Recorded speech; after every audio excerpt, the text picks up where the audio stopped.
Point number one. Match your talk with your time. Let me say that point number one again.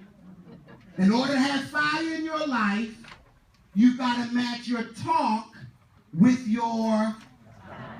Because if your talk and your time don't match, you will not have what?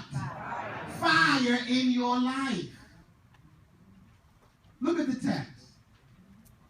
The disciples went into the city. They found a donkey and a colt that was tied. Somebody said that took some time. Because you got to find the donkey.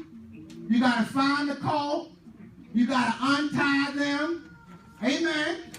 You got to bring them to Jesus. And all of this is taking up what?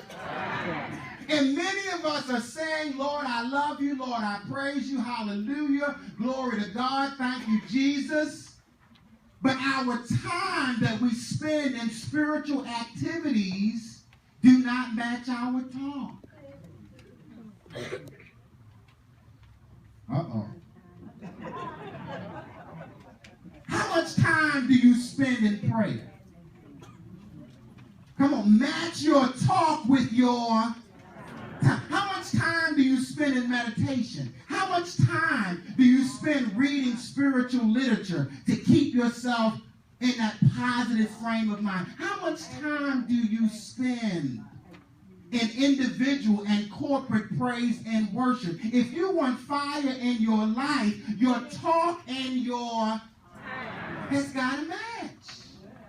I can tell what's important to you by how much time you spend doing it. Somebody doesn't know, I can tell what's important to you. Just look at your calendar, look at your schedule. You can tell where your priorities are by how much what? Time you spend doing that activity. Now we'll look at a movie for 2 hours and think nothing of it. Child, that was a good movie. I got to see it. I got to see it all. Well, that movie is 2.5 hours. I don't care. But let us say we're going to have a church service for 2.5 hours and we get restless. Boy, it don't take all that. It don't take all that time. I got other things I got to do.